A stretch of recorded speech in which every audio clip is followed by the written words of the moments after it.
A very warm welcome to everyone in the audience. During this very intense week, we've had a number of panel debates on this very stage. As you maybe can detect on my voice, yesterday it was gone. This one today is in collaboration with the Framtidens magazine. If you're not familiar with the magazine, you can pick one up here, and I put some out on the chairs as well. My name is Hanna Beatrice. I'm the editor-in-chief of the magazine. It's a glossy magazine, interiors magazine, with an extra focus on design and architecture. We focus strongly on very well-written stories, which you may not always find in interior magazines. But we also put equal focus on the photography. We don't use much press images. We try to shoot everything ourselves. So saying that photography is something very close at heart for us, and it's something that is discussed daily.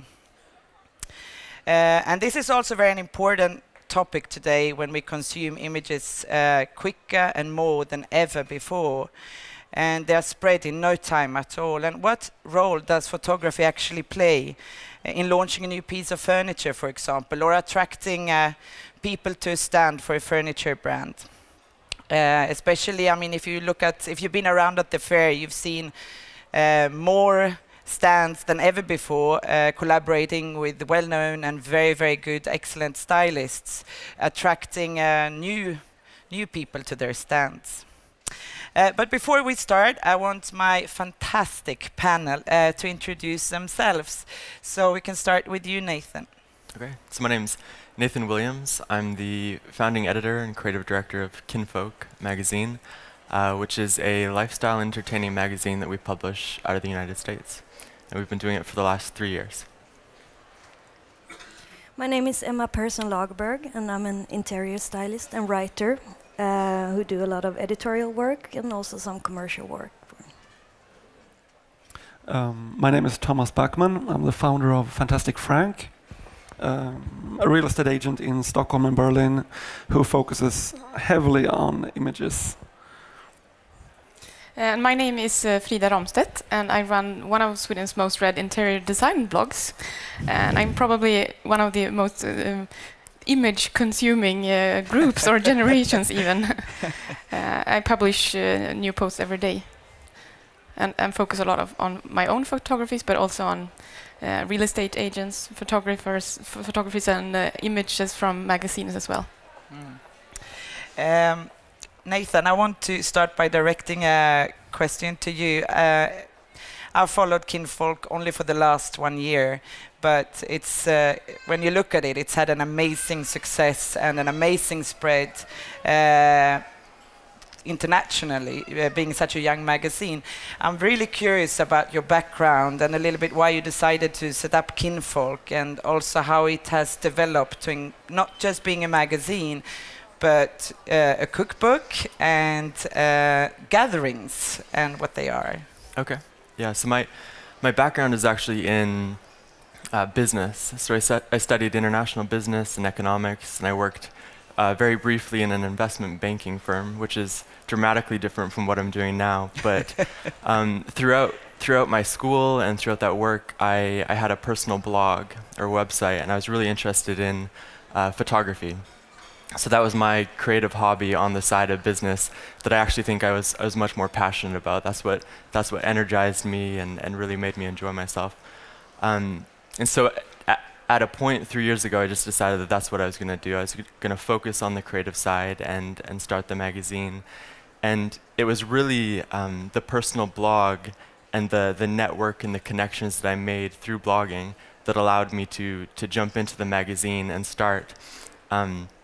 And really contributed a lot to the quick growth, I think. So the approach from the beginning was that it was a community project.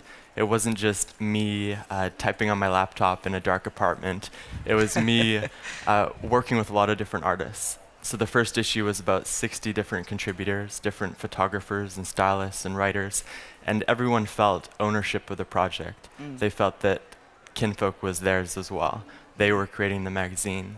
And by doing that, as we launched, all of them were much more willing to talk about it on their own personal blogs, Yeah. and spread the word very organically, and so that we didn't need an investor, we didn't need to Wow. to really do any marketing, because it just went organically through those networks. But then it developed to include gatherings as well in various cities throughout the world. Right, and the main reason for that is the magazine talks a lot about community and being friendly and sitting down and eating with like-minded people. And after about 6 months, we realized we're talking about it, encouraging it through the magazine, but just kind of sitting in our office and typing about it, and we weren't actually doing it. So we started every month doing community gatherings, which are either workshops, which can be flower arranging or baking together, as well as just big dinners with 20 to 50 people sitting around the table getting to know each other. And as of this year, it's got up to about an average of 20 events every month. So by the end of this year, it'll be 200 gatherings that we've hosted a year. Mm-hmm. We've actually written about one of them in our magazine. Thank you. But you have something like 200,000 followers on Instagram, and that you can communicate directly to. And this is in 2.5, almost 3 years time, and without any aggressive advertising campaigns whatsoever. I mean, what role has photography played in all this? I honestly think photography has been central to it.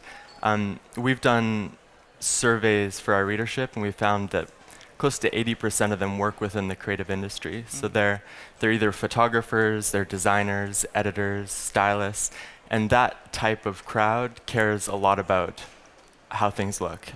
They care about the images, and so we're very thoughtful about that, carefully editing each image that we include in the magazine, but that also carries out to Facebook and Instagram, being careful with every photo that we post. That creative crowd is sensitive enough that I think if we posted one photo on Facebook that just looked awful, a high percentage would probably unfollow immediately, because that's just offensive to them, you know? Yeah. But I mean, I'm the same way. I think that that branding, such a big part of it is finding a way to connect with your consumers that resonates with them and makes them feel that your brand or your product would fit easily within their lifestyle.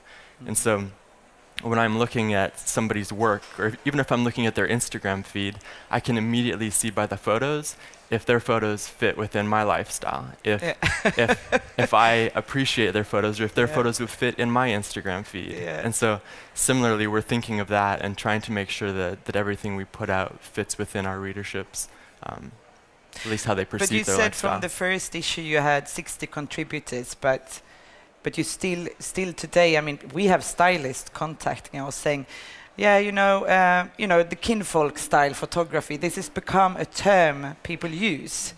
But you had so many contributors, and you still got it down to this kind of photography. So you must have been very communicative about. Yeah, and I think there's a natural vetting process too. I mean, like I was just saying, if we properly brand ourselves and properly represent that with the images, then those types of photographers and those types of stylists, that's what resonates with them, and that's the type that usually is reaching out. I mean, not all, obviously, so there is a lot of vetting that we do afterwards to make sure that there's a good match. But even from the first issue, we had a very detailed idea of how we wanted the magazine to look, what type of photography we wanted to use as well. And so we have, I mean, with the creative briefs that we send out, we have very detailed style guides on how we think the images should be shot. And I mean, a lot of that is, encouraging the photographers to use natural light. We tend to gravitate to photographers that are able to create images that have a calming effect, that don't have much busyness going on in the photos. And it's even as detailed as us specifying to the photographer that we want a lot of dead negative space in the photos. We like a lot of symmetry, so the subjects in the photos are usually in the middle with a lot of dead space above and around them. And those types of guidelines are just very easy for readers to digest. It's easy on the eyes. It's kind of a calming experience to go through seeing photos like that. Frida, tell us a bit about your field, doing one of Sweden's most well-read interior blogs. How important is the great image to you, and what role does it play in your everyday work? Well, I think it has changed a lot during the last 2 or 3 years, that people use images to build their own brand, and we pin and we blog about images that represents what we want to be, or what we're striving to be, or the kind of life we would love to have, even though we're working a lot and not living by it. And for me as a blogger, I've seen that great pictures can be used to spread the word about my blog as well. So I've put more and more energy in the photos, and I work a lot with to have the great capture. But there is much more saturation in the images, and I don't have the guidance or the guideline as you have. Since I have to post every day, I have to keep up with the feed as well. So I cannot be that picky about what I put there. But you have also different readers, perhaps. Of course, yeah. I don't think my readers are just as similar as yours are. I have a wide group of readers, from product designers to consumers, who see trends from different perspectives as well.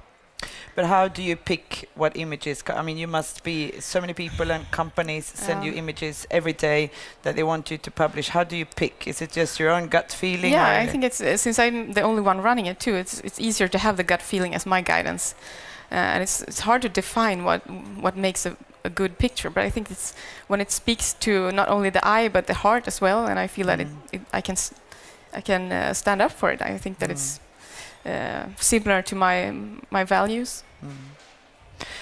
Emma, you actually don't work that much for us. You work for a magazine that is in the same publishing house as us, L. But the last year or year and a half, the images that you've been a part of creating, they've traveled very fast, and everyone has talked about you. How has that, I mean, because you're not from a stylist background either, No. how has that influenced your work? I mean, what do you think is that people are so attracted to? I don't think it actually influenced the way I work. I just work the way I always did. I go from picture to picture, and I try to make the best possible pictures. But of course, it's good for me in a way that it gives me a lot more work. I mean, people know of me in a way that they didn't do before, which is good. But I can't really. It's hard to say what makes a good picture. It's like Frida said. It's just a gut feeling. I can't. So you don't have any guidelines when you create? And I don't feel like I'm building a brand. I just do what I do best, and I make nice pictures. And it's. I never have a plan from the beginning. It depends on what products the customer wants to show, and in what environment we are, like what location we find, and it's just. But do you have many other stylists contacting you, wanted to assist you, or have you been surprised by the response that your images have got? Yes, I have. Yes, I am. Yeah. But mostly we did a story about my own home that was published in Elite a couple of years ago, and I still get maybe 3 emails a week about the color of my kitchen, which was I know quite a few people that has that color in their kitchen. I think that surprised me the most, that story, and the influence. And I have mails coming from like Australia and the States and everywhere around the world. So it would be great fun to see all these homes. Tomas, tell me about Fantastic Frank or the audience that maybe are not familiar with it. How do you differ from other real estate agents? And tell me a bit about the start. I mean, you started as with an interior blog. Yeah, exactly. I could start with that. We started off exactly 4 years ago, actually, exactly. And it took us half a year to build the processes and the website and everything to run the business. So during that half year, I was blogging, and I blogged under the name Fantastic Frank. And I was very, very thorough with not saying who we were, not mentioning that we were going to become a real estate agent. So Fantastic Frank was just an interior design blog to get some sort of connection with the interior design audience, because that highway on the internet after sex and humor, sports and fashion, number 5 is interior design. There's so many people searching for that on Google every day. for inspiration. And we want to tap into that. And being a real estate agent, you just don't have the credibility of having good taste or producing. I mean, that is true, of course, and it's true throughout the world. No real estate agent is taking care of their properties that they sell in a way that they should, in a way that interior design magazines are doing. So we wanted to do small editorials for each apartment. So we started off building the brand just by being a design blog.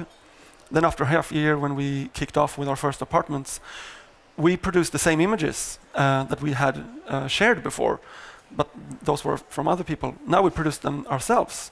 And it got a good spin from the very start. And we revealed that we were actually real estate agents. But having the name that we chose, Fantastic Frank, and those images, people immediately understood that we were different. So, and the aim is, I mean, of course, to make the homes look more of like the editorial homes do in the magazines. We work with creating attraction. That's what we say. We believe that an attractive image will sell the apartment better, or at least get more people to come to the open house. But in the beginning, you did quite a few PR shoots, which traveled everywhere. We just did one or two or three. Three, I think. But they got so much attention. But actually, before we did any of those PR stylings, we did what we still do. So often we shoot the bedrooms with unmade beds. And the unmade beds, which is on the cover of unmade the beds magazine. were the first images that shot through the roof, that really made us kind of famous because it was so different from what other estate agents did. And an unmade bed can look so inviting if it's done right. So please look on the cover of the magazine, because that's our image. And that's a typical Fantastic Frank image. And then we did some PR stylings as well. And we still do, but in a different way. Yeah, you're more subdued now. Yeah, we had a rock band at one time who did a gig during a shooting in a living room. It was fun.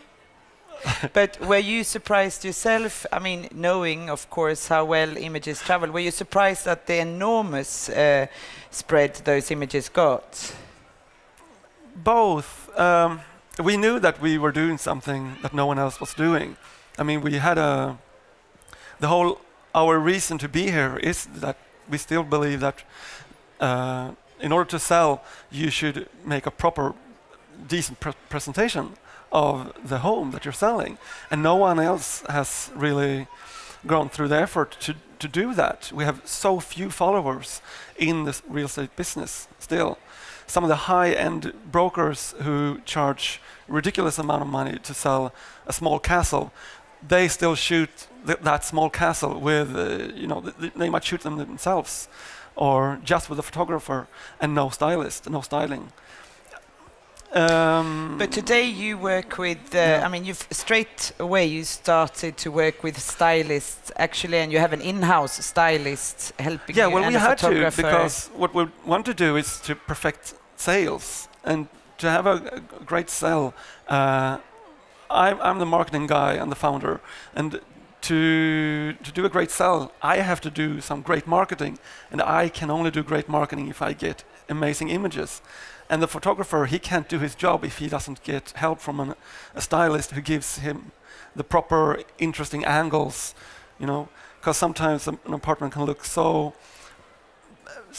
boring, and with just a few hours of work, say 5 hours of interior styling work, that apartment for a photographer could be so much more easy to work in.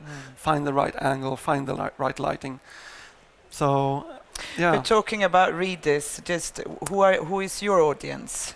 I mean, who sells through you, buys through you? I mean, you mentioned 80% work in the creative field for Kinfolk. Yeah, well, of course, in Stockholm, we're a big city phenomena. We can only exist in a big city, I think, where people are a bit anxious about their homes. They're not sure of if they have the right things at home, because in Sweden, I don't know how many here are not from Sweden, but in Sweden, we present our homes when we sell it with our own stuff in it. For example, in Germany, you move out first and then you sell. So you sell an empty flat we sell it empty in Sweden also, but you present it empty. And in Sweden, showing off everything that you have at home, it's kind of, people get nervous. So we help them there, and we show them the homes in a way that they can be proud of them. That's how it works in Stockholm. People are so anxious. Anxious people in Stockholm is our market. Oh, that's your marketing target. And of course, a lot of people who works in media and advertising, because they understand the power of the image. Really. We cut down on words. We don't want our brokers to write that it's a fantastic apartment. We want them to write it's an apartment, and the image will say it's fantastic. I mean, it's, yeah, that's simple. If we look at how this consuming of images have changed within the last couple of years, is it something that you can feel as well? Would Kinfolk have got this spread 5 years ago as quick, or what do you think? No, I don't think so. I mean, I think as an independent publisher, it would have been much more difficult. A lot of that organic marketing is through Facebook and Instagram and Pinterest, and I mean, just kind of, there seems like there's this mentality that when Kinfolk arrives in the mail, like you have to put it on your coffee table with a latte and like take a shot from above and share that, and that has helped us immensely. I mean, like I said, we couldn't afford advertising or marketing or spreading the word in other ways, and so it has been very helpful. But with that, I mean, with that image-hungry readership, it does put a lot of pressure on us to be putting a lot of images out there. And so, I mean, like I said, a creative readership is on Pinterest, and they're following blogs, and they're getting a lot of content regularly. And so as a quarterly magazine publishing every 3 months, that's just not enough. And we get a lot of feedback that they just want more. And I'm sure that's the same for each of us. It's a balancing act of deciding how much we need to edit and how much we need to send out, because the truth is we publish one image with a story, but we maybe have 150 outtakes that we didn't run. And so it's tempting, if the readership's asking for more and we just have them in this folder on our computers, why not just share them? But by sharing them, it diminishes the value. Can I add something? Am I here? Well, and a big reason for your success is because people feel that your images are made with passion. You can actually, I mean, you see that. And it's ad-free. Since you don't have any advertising in your magazine, it means that the reason why you're there is because you're passionate about what you're showing. And I think that the reader feels that immediately. Mm-hmm. Ad-free is must have been one of your big keys. Yeah. Mm. We have advertisers. We're very passionate about what we do, though. Frida, how do you feel it's changed within the last? I mean, you mentioned it before. You can feel the change, but has it affected what you put on? Does the companies try to send more styled photos to you? I mean, has it changed? Well, it's changed in many ways. One of the big changes is that there are so many blogs right now using the same pictures that they pick from Pinterest and Instagram. So taking your own shots has become more and more important for bloggers in order to keep their own style and voice. But yes, there's a lot of companies realizing the potential of getting their image published, so they try to send me images that I 2 or 3 years ago had to ask or beg to get. And sometimes they even want to give exclusive rights, and you can get this before everyone else, and they use a lot of nice techniques to make you feel pampered. But it's a balancing act as well. I want to show news and I want to show new products, but I do not want to feel like a commercial feed with just companies' images. So I try to take more and more pictures by myself. I had a meeting yesterday with an agent for a furniture brand, and he said, I was just visiting Fantastic Frank. Today, furniture companies and brands, they are attracted to you because they want to collaborate with you and be seen in your estate agent photos. Yeah. That for sure must be a new development. I mean, and very Swedish, I guess. Very Swedish. Well, I don't think it's that common. I don't know, but Well, I suppose so. Yeah. or very fantastic Frank. When we sorry. started 3 years ago, we went to the furniture stores to ask if we could borrow small things, and they were very hesitant. They were not sure who we were, etc. And now they contact us and they want us to show their stuff in our apartments. And this is great for us, of course, and it's very easy. But there's a development coming here that I don't know if it's a point that we're going to discuss later, but might as well raise it now. And that's the tagging with the e-commerce linking going directly to the website. Say again, I didn't understand. The furnishing companies often have a website, and they would love to have a link going directly from the furniture with a tag on it. Right, and this is something that I know that the bloggers, they get questions about a lot, because it's a new kind of new technique, which is really easy. You tag the sofa, and you press the sofa, and you go directly to the web shop. You come straight to the other site. And this is something it's going to destroy, I think, some of the credibility for the bloggers, and it has to be rebuilt. So it's going to be like something's going to happen here, because I know that you guys say no a lot when you get this question. That's at least what I have heard from other bloggers. But you don't say no, you're developing it as more of a business? We haven't chosen our path yet. We are luckily in a different position than you are, because we come from sales. So it's all about expectations. When people come to us and see our images, they know that we're from a sales perspective. These guys really have to show credibility in choosing and showing their good taste. Maybe it could work for us to link to furnishing shops, but we haven't decided how to do that yet. But it's a question we get a lot. But saying the image has the power it has today, what do you think a kind of average product could get very, very good media attention just by having a great stylist doing the shoot and get a fairly good success, more so than a great product not having a great photo? What do you think? I don't think so in the long run. I think maybe it can kickstart a career, or a company or a designer can get a lot of attention from the beginning because they have good pictures. But in the end, you still need a really good product. I mean, that sounds comforting. Yeah, I don't think a picture makes a good share. Like really good design makes a good share. And then, of course, it helps if you want to be seen. And it's a lot easier for a designer maybe or a company to spread their work globally really fast, because you don't have to travel around with your actual chair. Yeah. You can have the picture spread all over the world. But we still need good design in the end. I mean, I think. What do you think, Frida? Well, I agree with the design perspective, but by the amount of emails I get when something has been published on Fantastic Frank or in the magazine, I get loads of email, like what's the color code for Emma's kitchen? I get those emails too. Or how do I get the brass table from Residence magazine in Malmö? I know for a fact that it affects us, and people will buy those products if the image is good, and if it talks to our heart, and it works as a guidance, because people are very anxious. And when they see that Emma has chosen this color, they want to have the same, because it's comforting that someone they trust have chosen it. Yeah. And therefore, I think the image is very powerful. But if it wasn't a nice color, then it wouldn't work. So it's a combination of the two. What do you think, Nathan? I mean, I think for the designer, the brand, the way that they represent themselves through the images and the stylists that they use, it is actually quite crucial. And the consistency of that between each campaign, each catalog that they put together, every blog post, the accumulation of those representations is a big deal. But as far as selling an individual product, I mean, the most talented photographer can't sell an awful design unless they're really good at photoshopping, which then becomes unethical.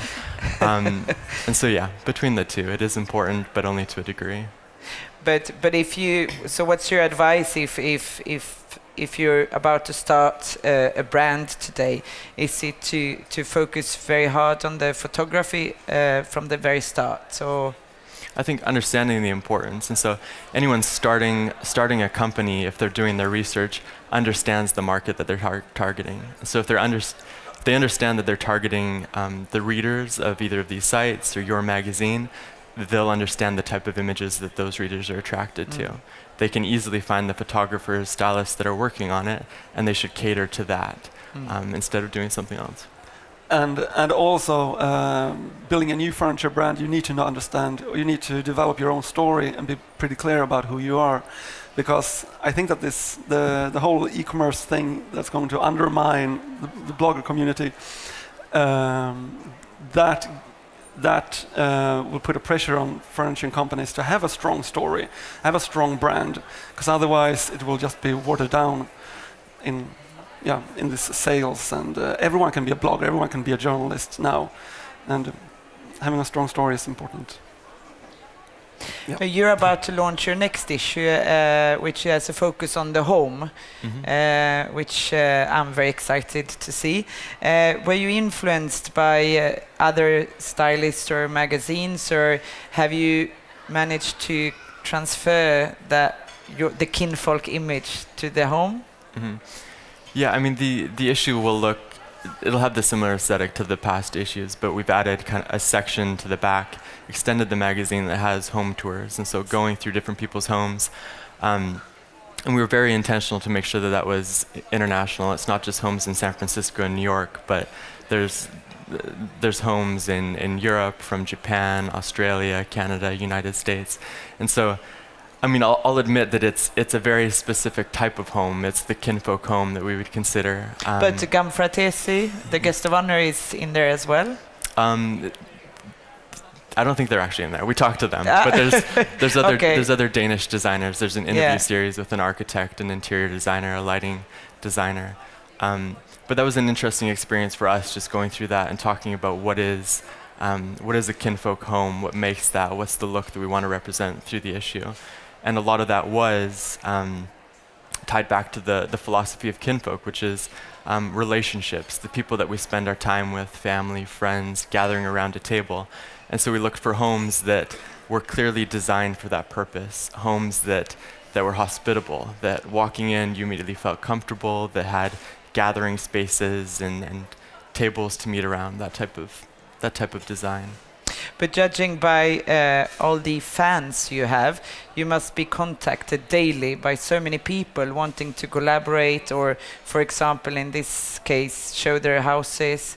How do you choose internationally when you get all these emails? We do get a lot of submissions from photographers and other artists, and we keep a certain ratio with each issue where it's returning contributors, which is about 85%, and then we have a smaller percentage where we're experimenting with new photographers and designers. And it's just a lot of sifting through submissions, looking through portfolios, and like I mentioned earlier, immediately when I visit somebody's website, I can tell if that person is kind of from the same tribe or like within the same crowd. Similar to, if I was really into Gothic styles, I would recognize someone of my tribe by their dark dyed hair and their dark makeup.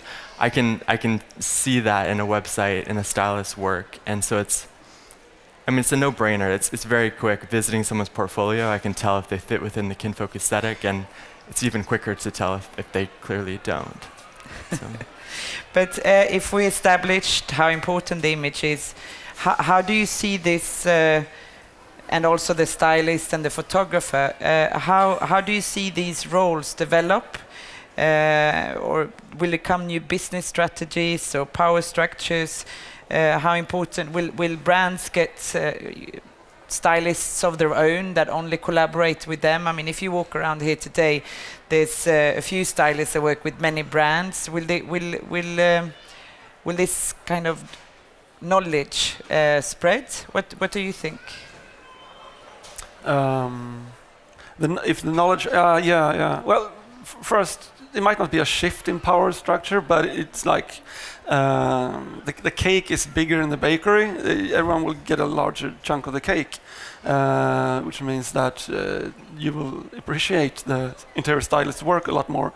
Also, is another person that you can influence if you're a furniture company. And that is what they are doing.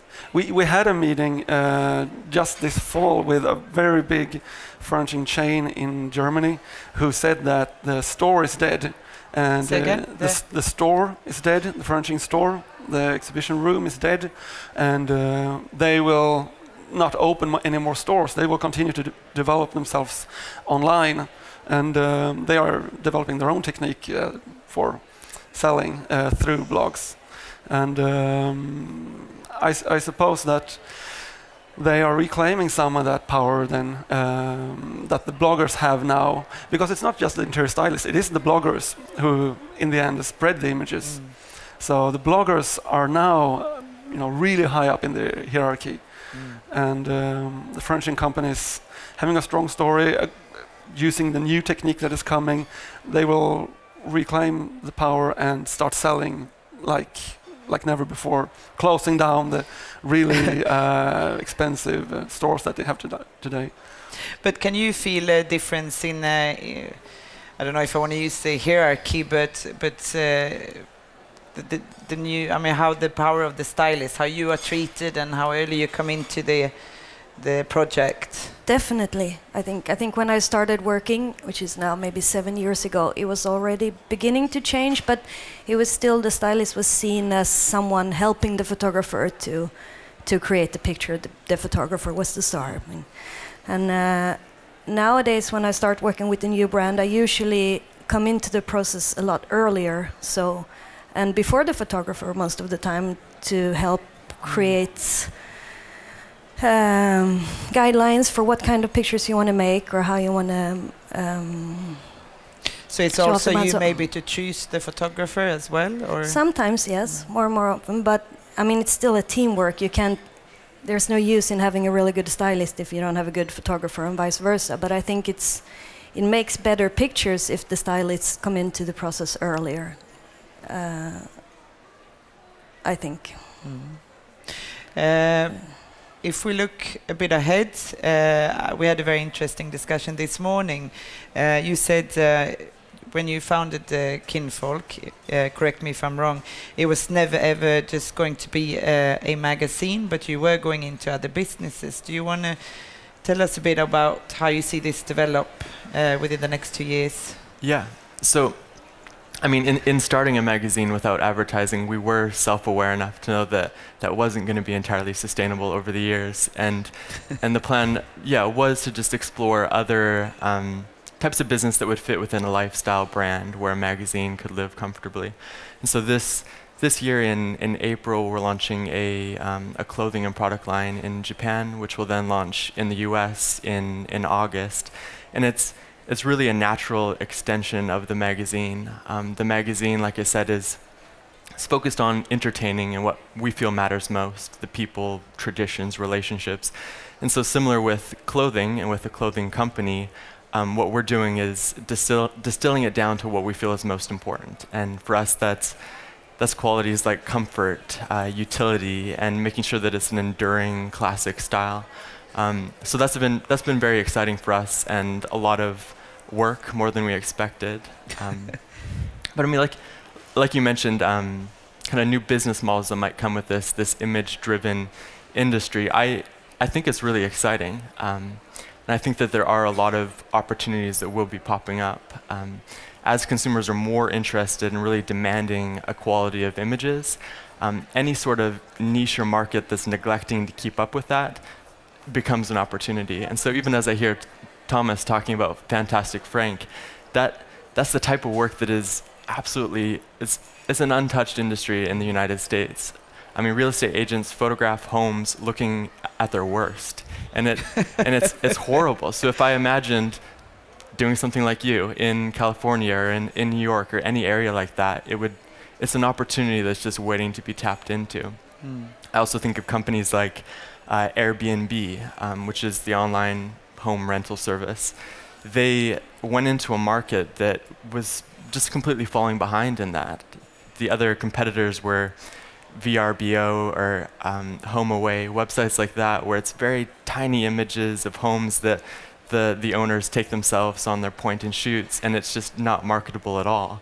So Airbnb probably saw that as an opportunity, stepped in, they send professional photographers to normal people's homes to take photographs and use a very large grid so that all the images look beautiful, and that's worked for them. So it's exciting to think of other areas where companies are failing. But can you feel where you live that it's many people are seeing this entrepreneurial points of view and starting and trying out new businesses, and not just the big successful ones like Airbnb that have succeeded? Because I think it's a lot of you have an entrepreneurial side in the States compared to Europe, the business side. No, I think definitely. Even just the bakery around the corner from us in Portland, I sense that they feel the pressure to keep up as well, and they have brought in a photographer to take photos, and they have their website, and I mean, almost any designer or small business I know now has a short video on their about page that shows them, at the sewing machine and talking about what they're doing, because other people are doing that. And if you don't have beautiful photographs of yourself working, or or a video showing your work, then you're falling behind. So, I mean, there's kind of it's a bit superficial. It's not going to sell designs that are lousy, but there's a momentum there that I think everyone feels they need to keep up with. Yeah. And how do you see Fantastic Frank develop? I mean, you opened in Berlin, which is an entirely new market where they have totally different strategy of selling houses. But you're also thinking further? Yeah, I mean, we're looking at Paris, Barcelona, or X for next year. So we're going to do a benchmark city and then choose between Barcelona and Paris, and keep opening it up in big cities for our real estate business. But we are also during this year going to think hard about how to tap into e-commerce. And there's a lot to do. What there are you also leaning to? So is it, and with e-commerce, you mean that you tap what you explained earlier, tap on the picture and then go straight to the store? There's a lot to do there also to create luscious images online to sell the furniture. And there's so many small furnishing designers that you could represent in a nice setting such as ours, and help them to reach out, and that is global instantly.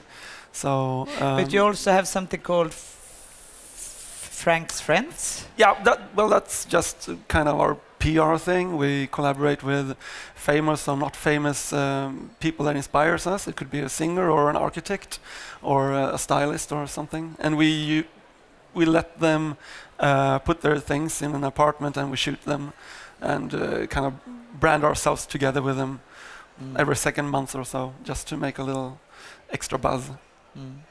Listening to all this, it sounds like stylists and photographers going to have so much work within the next couple of years. Yes, yes. Seems like a very good job early. to tap into. Can you feel this demand that more people, this pressure of companies contacting you and? I mean, that's what I want them to do, because that puts the bacon on the table in my family. So I think it's good. I think it's good, and I think it makes my job more interesting if I have more creative, is trusted with more creative responsibility in the work that I do. So that's only a positive thing. If the companies put more trust in the stylist and are forced to put more trust in the stylist, that's a good thing for me, I think. Frida, how do you think this image-led culture will continue to develop? Well, we're talking about new business opportunities, but I think I do not agree that the blog era will die, or that we will commerce our feed. But what I can see is that, as I'm from the advertorial background, I can see that people or companies are putting money from traditional media spending to the images, and I can see like stylists and photographers get more money and more instead power of advertising in print media, exactly, or TV or such. Exactly. So your magazine will be what's dying if no one's willing to do advertising. No, it's doing very well at the moment, but let's hope we keep it that way. Continue. Sorry. No, that's just I don't want to think that bloggers will be over commercial, because magazines have managed to handle the pressure that the same pressure we have today did you manage a few years ago. So but I definitely think there's new business opportunities coming up in terms of making images and styling, not just by real stylists but by people like me who are studied business and economics, and so did you as well. And I think we're all like a living proof of the fact that the traditional yrkesgrupp in Swedish are changing, that people are experimenting and trying new things and developing their creative side. Of course, you're not going to tell us your future secrets, but can you say anything of how you're going to develop your site or your work? Well, one of the main things I have to look into is translating my blog into English, because today I have 136,000 unique visitors each month, but it's only Swedish people. So there's a big market for me if I try to translate it to English. But it's also a lot of work, and I want it to be perfect the day when I actually do that. So that's my main thing to work with. Mentioning this new line of clothes, when you did the images for this, working with models and so on, how hard was it to translate this feeling of kinfolk, also in products and photo-wise? I mean, it has been a bit tricky, and it's kind of a different ballgame with the stylist too. It's working with wardrobe stylists, and the way that we're launching it is a sub-brand off of Kinfolk, so it's not Kinfolk clothing, and so it's okay if there's a slight shift, but at the same time, I mean, we've had to be very detailed with style guides, so detailed we have a PDF on model expressions, and there's one that's red that says no fierce, no blue steel, no, and photographs of all the models looking, modelly, and then a green page that says we want them to look welcoming and friendly and normal, and it's just very tricky to get it so that it feels the way that we want it to. But so the clothes are not actually going to have a brand saying Kinfolk, or? No. So the sub brand is Our, OUUR. Okay. So it's Our by Kinfolk. And then the next step after that is that furnishing. I don't know about that. Give me 20 years. Yeah. And we'll see. Well, it's gone so fast, so far. We'll see. It's definitely something that we would be interested in. But the people working in your office, I mean, being very good at all these things that you just described, you're 12? Yeah, right? There's 12 of us. What backgrounds do you have apart from you? It's quite diverse. So we do have designers that are experienced in graphic design. We have art directors that have background in photography themselves, so they understand the industry. And then the other half of our team is more of the business side, so accounting, marketing, working on accounts, that stuff. We're going to have to finish off very soon, but I just wanted to each one of you to bring up something you find being the most interesting in terms of your field or a business concerning images that you've been keeping your eyes on. Do you want to start, Tomas? I think I already said it a few times what I think is most interesting with the e-commerce. So I'll bring up something else that's also technical, and that's the high-res screens that are popping up everywhere now. 4K in television sets and retina displays in mobile devices. And that puts a lot of pressure on the photographer and as well, I assume, the stylist, because now you can start zooming around in one image and look at styling in the background. So even higher quality images is going to be, the lowest standard that you have to reach. It's interesting. It is. What do you think, Emma? I think maybe magazines like Kinfolk's, where you have almost like a physical feeling of slowing things down, which apparently you don't, because you're moving really fast, but you get the feeling when you read a magazine and your books that you get deceitful, we hide it. Calm feeling. You need something calm to rest your eyes on when everything is moving so fast, I think. What do you think, Frida? Well, I think that we will see a lot more emotion pictures, like the lifestyle pictures, even in blogs. For a few years, there's been a lot of product focusing and new furnitures and styled images, but I think we will see more and more people on the blog images as well. The bloggers want to share their emotions and their feelings, and as much as they want to share their style. And over to you. And I'm excited to see how the images actually progress technically. So I mean, visiting Fantastic Frank, you use some interesting GIFs and cinemagraphs, which is something new. We can only get to a certain point with still images, and then we're going to want to move on to something else. And so seeing those photographs that have the details that are moving, it's a lot of work, but we'll probably be seeing more and more of that.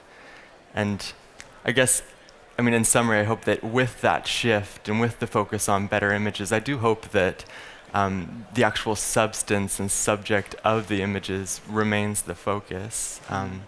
Because it would be a shame if the stylists all take over and and hide the beautiful products in the foreground. We've had some people comment to me that, you know, Kinfolk's such a beautiful magazine. It's beauty for beauty's sake. And I said, okay, that's a nice compliment. And then I go away and feel like I'm insulted because I hope it's not just beauty for beauty's sake. I want it to be, you know, beauty with a purpose, or beauty that's actually sharing a meaningful message. Yeah, I absolutely don't want to end on a negative note, but I realized we never spoke about like the bad side effects. Is there any bad side effects of this image-led culture? Is there anything bad coming out of it that we should be aware of within the next couple of years? Starting with you, Frida. Well, I would say the pressure it puts on us to have a perfect life. I get a lot of emails from readers that are anxious that their homes are not perfect enough, or how can I get that look that everyone in the magazine seems to have the perfect home? It's always clean, it's always perfect, and they always have nice parties with lots of people. And I think we have to work with that, being aware of that. These images are made up. Like we know that models in fashion magazines are. Yeah, we know that they've been going through Photoshop, but we're not aware of that when it comes to interior design. I can only agree. That must be one of the worst side effects, that you actually get the pressure of having that perfect home. What we do in our Instagram feed is that we mix the ready images with the behind-the-scene images, where you can actually see the more trashy apartment. So we try to help you out a little bit there, to show that this is normal. I just read Dave Eggers' latest book, The Circle, which paints a pretty scary picture of the society, of the social network society. So maybe this thing that we were talking about, everybody feel the pressure to show up a perfect picture of their life and their home, and that's a scary development. I definitely agree. I mean, if there's a progression with the imagery, I hope that the progression with the product design is actually going with it, which I'm sure it will, because you know, the beautiful image selling the product, it lasts for. That's a 5-second experience before you click the button and purchase it, but the actual chair or sofa is going to be in your living room for 10 or 15 years. So that's obviously the more important experience for us to be focusing on. Me coming from a magazine, I just want to ask a final last question to you. Do you think to run a magazine today, you have to do all these other things that you are branching out to? Not gatherings and not if you have good advertising that pays the bills. But I do think that it is an advantage. If you're doing in-person events, if you're really engaging with your readership, I think there'll be a shift in that direction, and the magazines that fail to do it will not be around in 5 or 10 years. But haven't people contacted you trying to advertise with you? Yeah, but I think the fact that there is no advertising, that is a signal to potential advertisers that we're not into it. Yeah. Thank you so much. I am so happy to have had this fantastic panel here today and this very, very nice audience. I'm sure if any of you have any questions, you can just come up here afterwards. Thank you so much. A big applause to the panel.